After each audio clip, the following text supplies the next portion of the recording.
So, Assalamu alaikum. Again, we are here with our new topic, the continuation of the atrial fibrillation. As we discussed that we will do the uh, discuss the problems. We discussed the problem in our last lecture, and then I told you that we will do the things like that. First, we will discuss the anticoagulation, and then we will discuss the rhythm control and the rate control. Now, the important thing is that you know that atrial fibrillation causes increased risk for the thromboembolism because there is a stasis of blood secondary to atrial fibrillation because atria are now fail to contract. Because of loss of contractility in the atria, there is a stasis of blood, and according to the Virtue triad, whenever there would be a stasis of blood or hypercoagulable state, the patient would go into thromboembolism. If you recall your Robin's pathology and all these things. So the important thing is that how would you calculate the thromboembolic risk? Should we anticoagulate each and every patient with the atrial fibrillation? No, a very big no. Yes, but there are a few patients in which you would have atrial fibrillation, you have to anticoagulate them anyhow. Number one, all those patients who have a valvular AFib. Valvular AFib means, recall my last lecture, that those patients, according to the recent definition, those patients who have a moderate to severe rheumatic heart disease, MS, and prosthetic mechanical heart valve implanted at any place in the heart, at any position. So all those patients who have a valvular AFib, they needs to be anticoagulated, and they need to be anticoagulated with warfarin only, irrespective of their Chadwigs. Irrespective of their Chadwigs. Number one. Number two, that now we have concluded that all those patients who have valvular AFib, irrespective of their Chadwigs, they need to be anticoagulated with warfarin only, with no DOAC, with no these novel anticoagulants are no more anticoagulants. The novel anticoagulants include rivaroxaban, apixaban, Edexa, and dabigatran. We will discuss later on. Now, just keep focus that all those patients who are with valvular AFib, they have to be anticoagulated with vitamin K antagonist. Number one, irrespective of their Chadwigs. There are a lot of few patients more. We have a few more patients who need to be anticoagulated irrespective of Chadwigs. Just recall your memory that who are those? Number one, hypertrophic cardiomyopathy. All those patients who are patients with a hypertrophic cardiomyopathy, they need to be anticoagulated irrespective of their Chadwigs if they have atrial fibrillation. Number one. Number two, all those patients who have already been anticoagulated for any reason, such as DVT, such as apical thrombus, such as LA thrombus, they have again to be anticoagulated for irrespective of their Chadwigs. Got it? Chalo. Now, obviously, these were the patients in which you will not calculate the Chadwigs, but in the rest of the patient you have to calculate the Chadwigs. Now the Chadwigs. Initially, we were calculating the Chads only, and in the Chads, even zero, even the patients with the Chads 2 of 0 have almost 1 point something stroke risk. So it was not a good calculator to calculate the thromboembolic risk in our patient with atrial fibrillation. That's why we again modified it with the Chad-West. So Chads 2 West has now at 0 only 0.2% of thromboembolism. So you just look at to that number that even on 0 there is some risk for the thromboembolism. So you have to counsel your patient that even at the 0 Chadwigs you have a risk for the stroke. You have the risk for the other thromboembolic events. Okay, you will not make your patient like in very good state, or yes, obviously you have to tell the good things to your patient, but you have to bad things as well, because if you will not tell them the bad things, they will not take care of themselves very good. That's why. So you have to tell them that on the even zero, that Mr. or Miss or Mrs. you have the zero of Chadwell's. I am not advising you any anticoagulation, but instead, despite of that, despite of all these things, you have still 0.2% risk for stroke. Number one. Number two. That's why we just what is Chadwell's? Number one, congestive heart failure. Now here is a congestive heart failure is for any reason. There is no ejection fraction in congestive heart failure. Got it? There is no ejection fraction in congested heart failure. Number two, hypertension. Hypertension is like, if it is, and again, if your patient is diagnosed hypertensive or he or she is taking hypertension, but he or she has a controlled hypertension, you have to calculate it one. It is not like the Hasbred score in which you would have a one number, like your patient, if your patient is exceeding hypertension more than 160 systolic, then you would count it as a 1. No, here your patient has a signs of heart failure, you have to count it 1. If your patient has hypertension, you have to count it 1. If your patient has the age of 75, you have to count it 2. If your patient has a diabetes mellitus, even your patient is not taking insulin or he or she is on oral hypoglycemic or anything, if he or she is diagnosed diabetes mellitus, you have to count it 1. And if your patient has TIA, history of TIA or stroke, even your patient has history of TIA, now he is completely recovered with no residual deficit, still you have to count it 2. And if your patient has vasculitis, vasculitis is a broader term. If your patient has MI, it is again a vasculitis. If your patient has atherosclerotic disease such as the peripheral artery disease, renal artery disease, again it is a vasculitis. If your patient has like the autoimmune diseases such as SLE, mixed connective tissue disorders, Takayasu, Wegener syndrome, any disease which causes any damage to your vessels should be counted it as a 1 here in Chadwell's. Age again, if it is less than 75 but it is more than 65, like 65 to 74, you have to count it 1. And if your patient is female, you have to count it 1. So this is the Chadwell's score. Now just look at the number, and it is very easy to remember, but sometimes they ask the risk of the stroke in your patient with the given Chadwell's. In a very few past papers it was asked. So I am giving you an easy trick to just keep it remembered, because the number of Chadwell's till the 4 or till the 3 is important. Why? Because in 3 or more than 2, in more than 3 in female and more than 2 in male, you have to anticoagulate. Now the important thing is that 0 is 0.2 risk, 1 is 0.6 risk. It should be remembered by you guys that it is almost 0 point something risk. Now in the 2 you have the risk of 2, and 3 you have the risk of 3, at the 4 you have the risk of 4 or almost 4 or almost 5.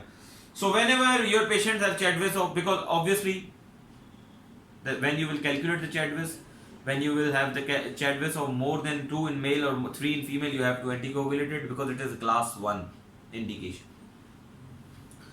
So obviously they would ask you the number, then you have the most important numbers to be should be remembered, all these two, because these are those numbers where you have to anticoagulate your patient, because your patient of the 2 you have at the risk of 2% per year, and 3 have the risk of 3.2% per year.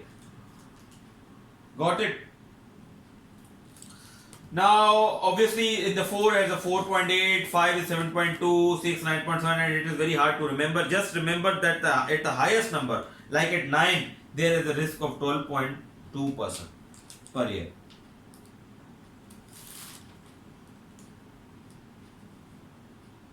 Okay, 12.2% per year. If your patient has, I am again repeating it for you guys, the 2 is at the 2 Chadwell's, your patient has a 2.2% risk of stroke per year, and at the Chadwell's of 3 there is a risk of 3.2 of risk of stroke per year.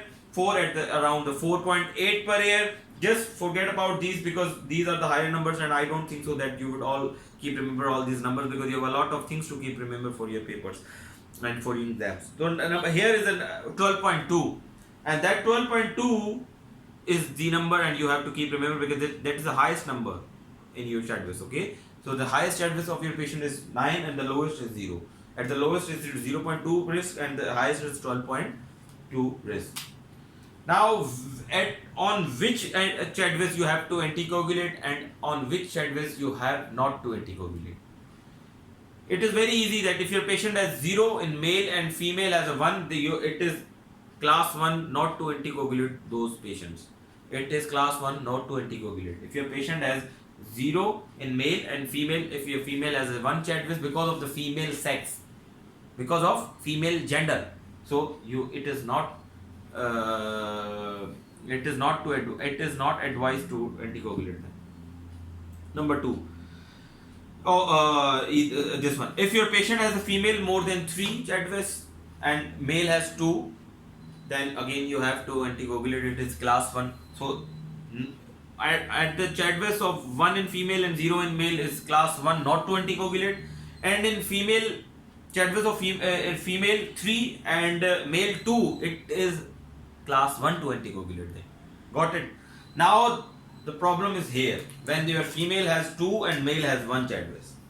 Now because why? They have sort of risk 1, 0.2, 0.6% risk. That's why you have to. Now it is better to omit, because in male you have to around 0. And if your male is a 0.6% per year risk. So according to the recent guidelines of American Heart Association, updated guidelines, it was advised not to anticoagulate. It is class 2A to omit the anticoagulation if your patient is female and having the Chadwiss of 2, and the male if he has a Chadwiss of 1. And if you want to anticoagulate them, and you told your patients that still you have some risk like 0.6% because of that Chadwiss. So and if your patient is compelling you to keep him anticoagulated with the drugs or anything else, so you have to anticoagulate. So that AHA recommends that if you still want to anticoagulate your patient at the Chadwiss of male in 1 and female is 2, then it is class 2B recommendation. It is not a better recommendation, but yes, you can. It is allowed. It is not class 3. It is not like you cannot anticoagulate it. Okay. Now the important thing is that what are the drugs we have to anticoagulate our patients, because atrial fibrillation needs chronic anticoagulation. It is not sort of we have a lot of things like the heparin for the acute anticoagulation, unfractioned heparin, and your enoxaparin and the fundaprinox. These all are the sub-Q IV. Most of the time the low molecular weight heparins are sometimes they are given in the boluses in the IV, and most of the time for the maintenance doses they are given in the sub-Q doses. We are not discussing it here because we have already discussed it in our lecture of what? MI, ACS. Here we are just discussing the oral medications and non-pharmacological treatment of anticoagulation for chronic anticoagulation atrial fibrillation. Number 1, the oldest and the conventional drug is warfarin, the vitamin K antagonist. As you know that, as I told you that if your patient has the moderate to severe MS and any mechanical valve processes at any position in the heart, you have to anticoagulate them with warfarin. It is class 3 to anticoagulate them with any other agent. So what is the mechanism? We will discuss each drug by the mechanism, half-life, dose, frequency, antidote, trials, and their excretion. So the mechanism, you know that it is, we have been learning, we have been listening that warfarin is the inhibitor of 2, 7, 9 and 10 factors in our liver and in the anticoagulation, in the coagulation pathway. So in coagulation pathway, warfarin actually blocks what? 2, 7, 9, 10. The half-life of the warfarin is 20 to 60 hours. And you know that it is given once in a day in 3 p.m. probably, and with the meal. And the important thing here is that the interactions with the green leafy or all those substances who have abundant amount of vitamin K. That's why you need to counsel your patient about all those medications, all those food which have interactions with the vitamin K, because you have to keep the INR in that range if you actually want that your warfarin works in your patient in a good manner, or your patient would remain into the therapeutic INR, you have to consult your patient according to for the dose adjustment or all these things, and you have to register your patient. You have to consult your patient for the home monitoring as well. In Pakistan, the home monitoring INR devices are not readily available, but in developed countries they are readily available, and most of the time patient patients check their INR at home with those devices, and they just maintain a data in a diary, and then they are asked they ask to provide that, or bring that diary with their regular follow-ups. So the antidote, you know that the vitamin K obviously antidote, but this is not a good choice in the patients with the prosthetic heart valves, because it does not do anything in acutely. It takes time to work, and it would not block the it actually blocks the manufacturing of that fact, like blocking, like it actually helps us to make these factors again in the body, but it will not help you to unblock that blocked factors. Got it?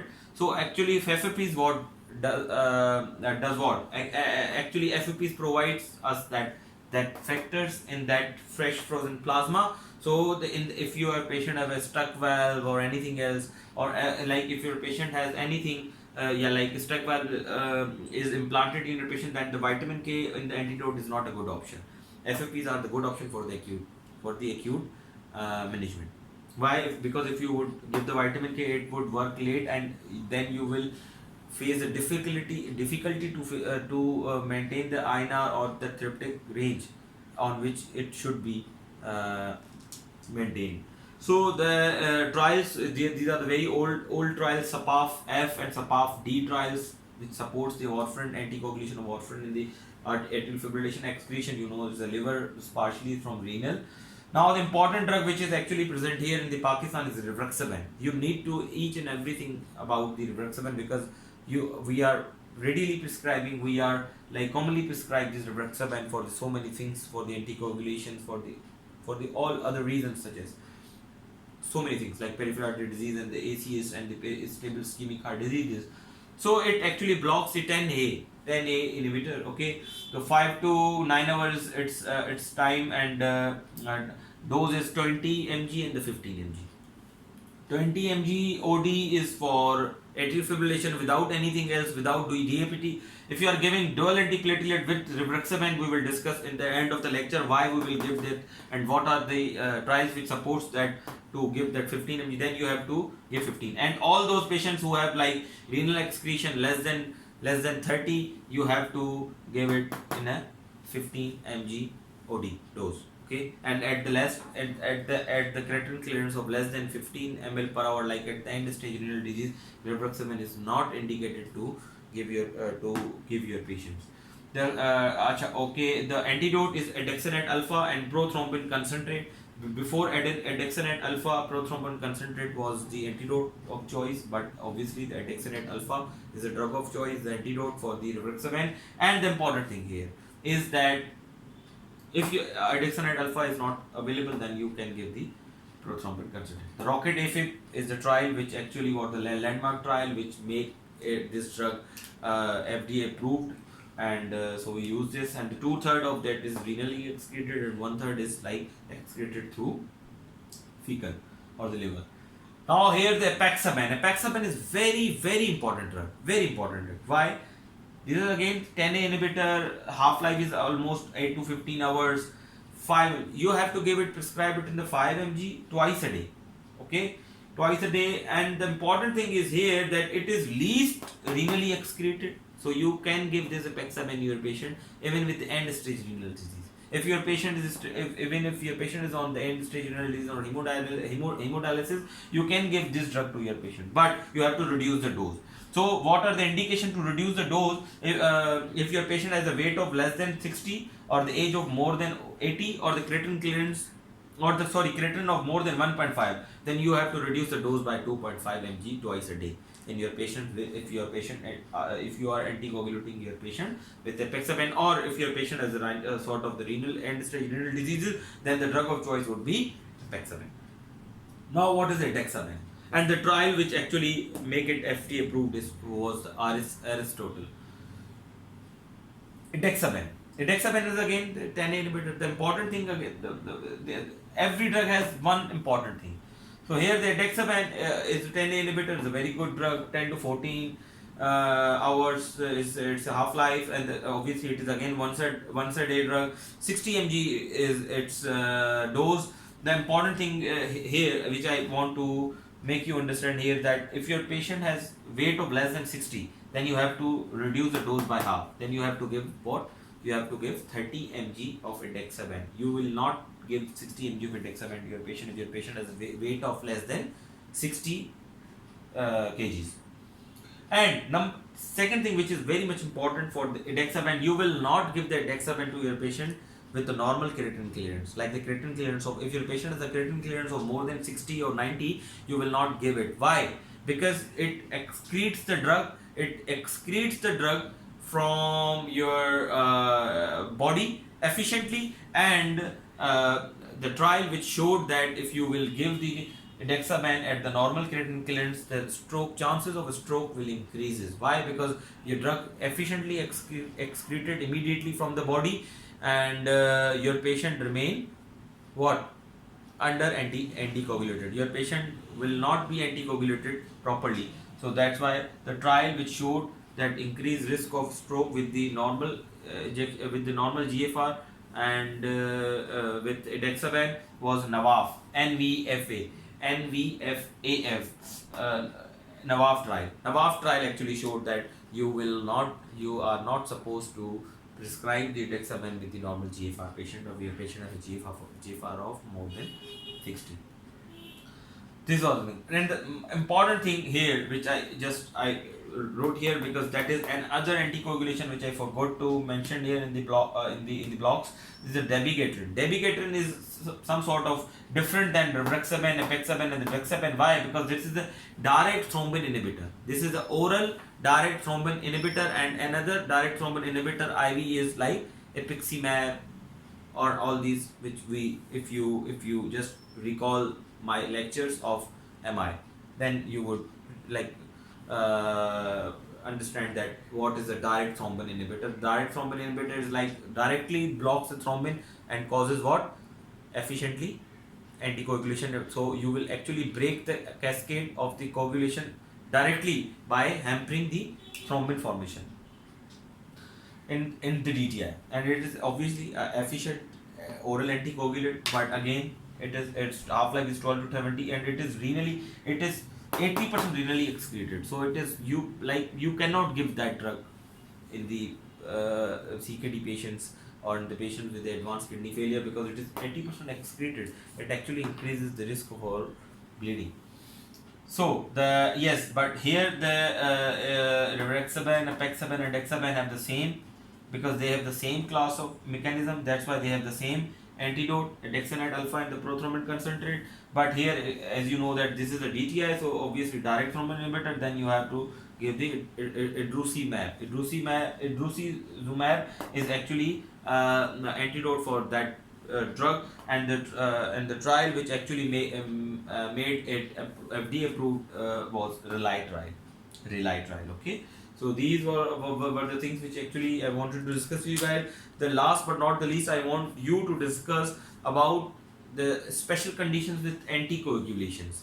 Special conditions with anticoagulation, like if your patient is with atrial fibrillation and he or she went through their angioplasty with the DAS, or if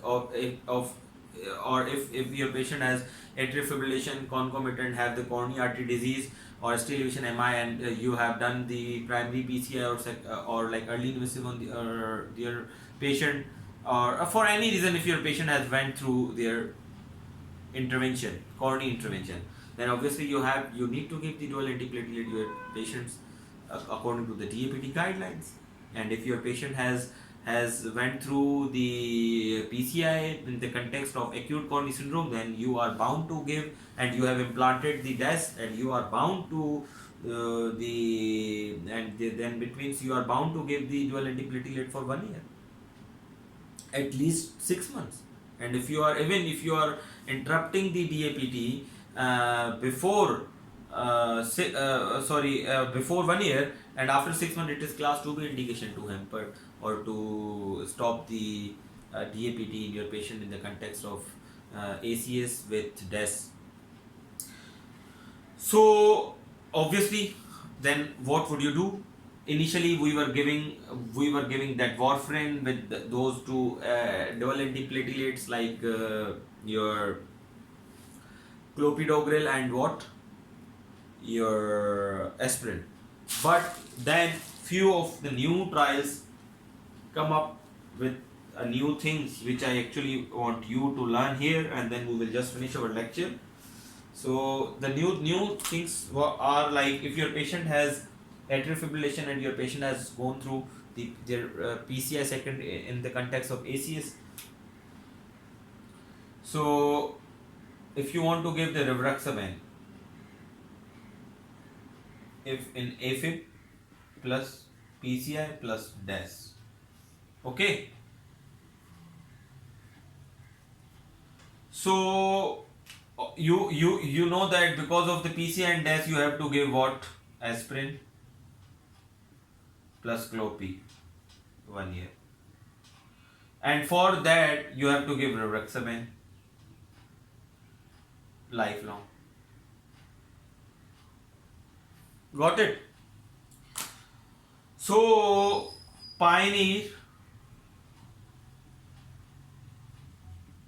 AFib PCI, that is the landmark trial which told us, which make us able to prescribe the rivaroxaban with these two drugs. It showed that you can give aspirin, Clopi and that rivaroxaban for 1 month, and then after 1 month you have to just discontinue the aspirin, you have to start the Clopi and that rivaroxaban for 1 year. Got it? So initially you have to start these three medication. After 1 month you have to stop the aspirin, you have to continue the Clopi and that rivaroxaban for 1 year, and after 1 year you again start the aspirin for the secondary prevention and plus rivaroxaban lifelong. So Pioneer AFib trial is actually a positive trial which supports to prescribe the rivaroxaban post PCI in ACS patients with the DES, to give the rivaroxaban with these dual antiplatelet therapy, but in dual antiplatelet therapy should be given for 1 month, and after 1 month you have to discontinue that clopidogrel, and you have to continue the aspirin. You have to discontinue the aspirin. You have to continue the Clopi with the rivaroxaban for 1 year, because Clopi is actually essential for DES, because Clopi is the fuel of DES. If you will not clopidogrel for to the drug elucidation stunt, it means you are just making patients prone towards the stent thrombosis. That's why you have to give some P2Y12 inhibitor. The one thing more which I want to make you understand, that these are trials only done on the clopidogrel. That's why if you want to use any DOAC or any NOAC with like AFib patients and PCI and the DES patients, then you will not give any other P2Y12 inhibitor. You are only supposed to give the clopidogrel with the rivaroxaban or any other DOAC. No other P2Y12 inhibitor should be used with the DOACs or NOACs. I think I am making you confused that what is a DOAC and what is NOAC. These are the two words which are frequently used in the guidelines for these four drugs: rivaroxaban, apixaban, edoxaban, and that dabigatran. But nowadays it is called as a NOAC, not a novel anticoagulation, but non-vitamin K anticoagulants. So it is better to call them as NOAC, non-vitamin K anticoagulants. So another trial which supports other NOACs as well, such as Redual,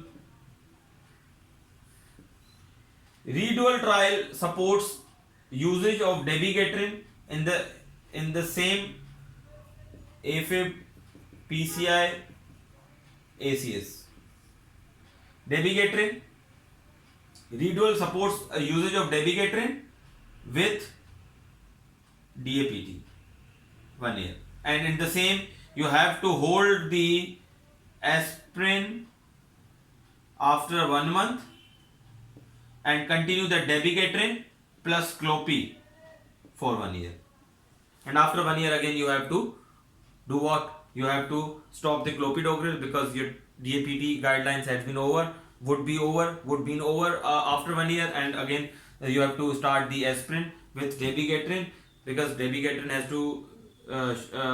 to be given for atrial fibrillation and aspirin for the secondary prevention of any ACCVD event. So there are other trials as well.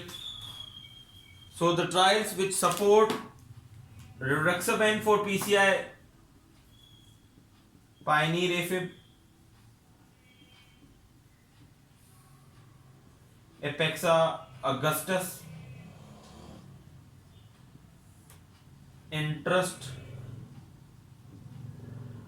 Redual.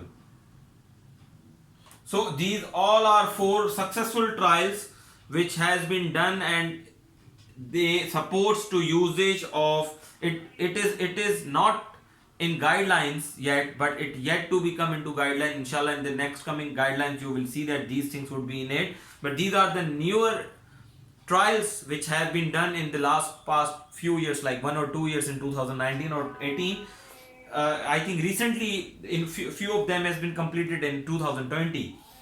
So these 4 trials actually supports the usage of dual antiplatelet in the context of ACS with DES and the atrial fibrillation, and the procedure remains same, that you have to continue these all dual antiplatelet with the anticoagulant or NOAC for the 1 month, and after 1 month you have to hold the aspirin and you have to continue the clopidogrel. No other P2Y12 inhibitor is indicated, no other P2Y12 inhibitor has been studied yet, so you have to just give the clopidogrel if you want to give anything DAPT with these DOACs. Okay. Now important thing here, those were the things like the pharmacological. Now I just want to discuss the non-pharmacological treatment of atrial fibrillation anticoagulation. So if you want to like anticoagulate your patient and you are unable to anticoagulate for any reason, like your patient have extensive comorbids, renal artery disease or any other things, or if your patient has bad bound, or for any reason if you are unable to anticoagulate or there is a contraindication to anticoagulation, then the FDA approved in 2015 the Watchman devices. What are the Watchman devices? Watchman devices are devices which occludes the LA appendages here. Now these devices can be implanted through catheters, and they can be implanted through surgery. So it is most of the time these devices are implanted through catheters, percutaneous. Through catheter they are implanted into the appendages, and the devices which we commonly use here are implanter devices, and these are devices which actually we also use for ASD closure and any shunt closures. So important thing is that the trial which support the usage of that Watchman devices are PROTECT, AFib and PREVAIL. PROTECT, AFib and PREVAIL. These were the 2 landmark trials which actually made this Watchman device approved in the FDA by the FDA. And the indication remains said, you will not do like every patient just on the Watchman device, okay? Because and after even Watchman device you have to anticoagulate the patient, you have to give the anticoagulation and plus aspirin for 6 weeks. Like you will not keep your patient uninterrupted like you cannot interrupt the anticoagulation patient immediately after putting that LA appendages, because you have to anticoagulate it because that LA appendage device is also a prothrombotic. itself. That's why you have to anticoagulate it at least for 6 weeks, so the endothelialization may occur and then you have to give the GAPT for the 6 months.